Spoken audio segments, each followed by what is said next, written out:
Hello friends, कैसे हो सब? अच्छे हो? अच्छी बात है।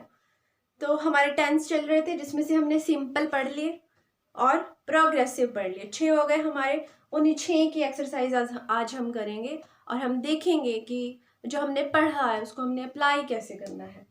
तो देखिए, पहला सेंटेंस दिया हुआ है, dash your dash to take coffee in the evening. Dash your dash to take coffee in the evening.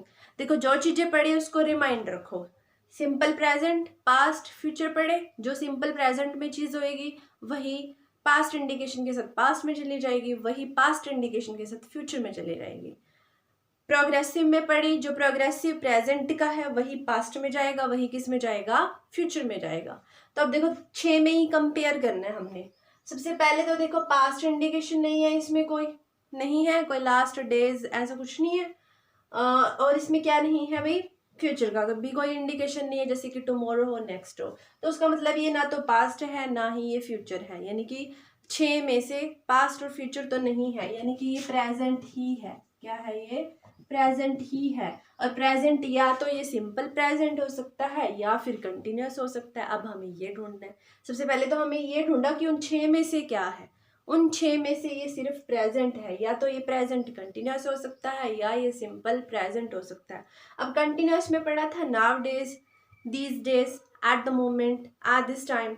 वो चीजें भी इसमें नहीं है, तो उसका मतलब ये क्या है? सिंपल प्रेजेंट है। क्या है ये? सिंपल प्रेजेंट है। अब सिंपल प्रेजेंट के लिए हम भरते हैं यू। यू क्या है भाई? प्लूरल है। कैसा है ये?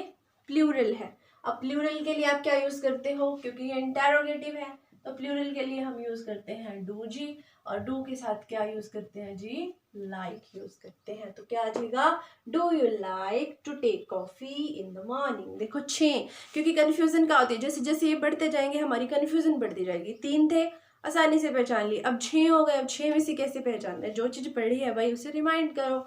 चलिए, she dash with her parents nowadays. She dash with her parents नावाडेज।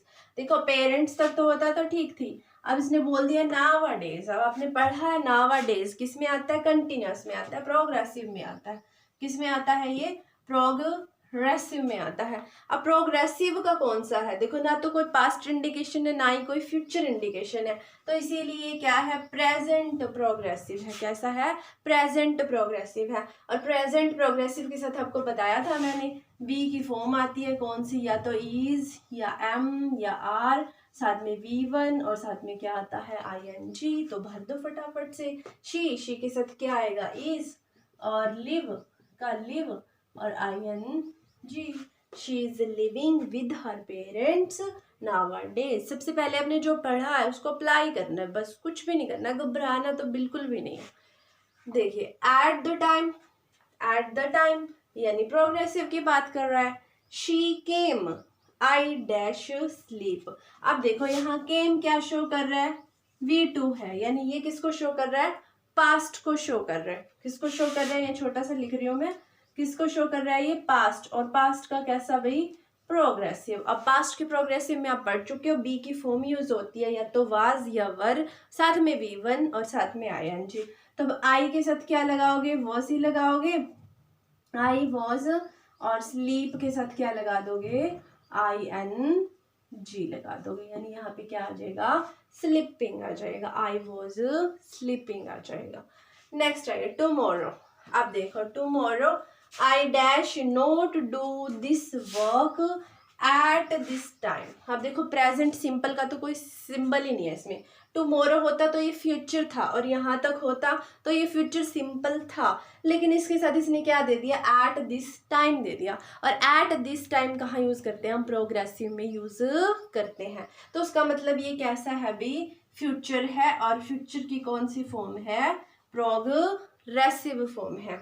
अब प्रोग्रेसिव फॉर्म है और नॉट में इंटेरोगेटिव में है, हमें कोई दिक्कत नहीं है इसकी। सॉरी, नेगेटिव में हुआ कोई दिक्कत नहीं है, फिर भी हमें अब ये देखना पड़ेगा ये मूड कैसा है। मूड ये कलर्ड है या नॉन कलर्ड है। अब देखो, यहाँ ना तो कोई प्रॉमिस है ना थ्रेटन है, कुछ भी नहीं है ऐसा। तो कलर्ड तो ये है नहीं, नॉन कलर्ड है, इसलिए मैं यहाँ क्या लगा रही हूँ भी? शेल लगा रही हूँ, क्योंकि हमने पढ़ा था नॉन कलर्ड में आई और वी के साथ लगाते हैं शेल और अदर के साथ लगाते हैं विल। तो क्या आ जाएगा, आई shall not, I shall not. फिर क्या आ जाएगा, बी, और फिर डू के साथ क्या लगाना है हमने, आई एन जी, क्योंकि पढ़ा था will be shall be, will be shall be वही लगाया मैंने, और साथ में क्या लगा दिया, डू, और साथ में क्या लगा दिया, I N G. I hope समझ में आ रहा होगा। आगे चलिए, dash you dash, dash you dash, see my cat when came to my house, when came to my house. अब देखिए, dash you dash see my cat when, अब came किसको बता रहा है, V2 है। केम क्या है, V2 है, यानी ये पास्ट की फॉर्म में है। ये जो सेंटेंस पड़ा है ये हमारे पास पास्ट है, या तो ये पास्ट सिंपल है या फिर ये पास्ट प्रोग्रेसिव है। अब प्रोग्रेसिव के लिए इसने ना तो एट दिस मोमेंट लगाया ना एट द मोमेंट लगाया, नाव नहीं है, नाव डेज नहीं है, दीज नहीं है, दीज डेज नहीं है, स्टिल नहीं है, तो इसीलिए ये कैसा है अभी, सिंपल पास्ट। क्या है ये, सिंपल पास्ट। और सिंपल पास्ट में क्या यूज करते हैं हम, डिड प्लस V1, क्योंकि ये कैसा सेंटेंस है, इंटेरोगेटिव सेंटेंस है। तो क्या आ जाएगा यहाँ, did you see my cat when came to my house. समझ में आया, जो चीज पढ़ी है उसको ही अप्लाई करना है, और वो चीज आपकी टिप्स पे होनी चाहिए। देखो कोई ज्यादा बड़ा काम मैंने बताया ही नहीं है, सिंपल प्रेजेंट याद रखना है, इंडिकेशन याद रखने हैं, और प्रोग्रेसिव प्रेजेंट प्रोग्रेसिव याद रखना है, और इंडिकेशन याद रखने हैं, बस, और तो कुछ याद ही नहीं रखना। उसके बाद स्टेप क्या पकड़ना है, स्टेप पकड़ना है कि इसमें से ढूंढना है ये कौन सा टेंस है, ये पास्ट है, फ्यूचर है, प्रेजेंट है, वो ढूंढ के फिर ढूंढना है कि ये प्रेजेंट है तो प्रोग्रेसिव है या सिंपल है, पास्ट है तो प्रोग्रेसिव है या सिंपल है। ऐसे करके आपने उसको अप्लाई करना है, अप्लाई करना है। पढ़ तो सब लेते हैं लेकिन अप्लाई करना कि बहुत मुश्किल होता है। तो वही चीज मैं आपको एक एक करके, जैसे हम छोटे क्लासों में नहीं सिखाते, छोटे बच्चों को सिखाते हैं, वैसे ही सिखा रही हूँ। और इसलिए सिखा रही हूँ क्योंकि ऐसी चीजें कोई नहीं सिखाता, ठीक है, क्योंकि ये क्लास में सिखाई जाती हैं ऐसी चीजें। तो आई होप आपको समझ में आ गया होगा। Thank you so much.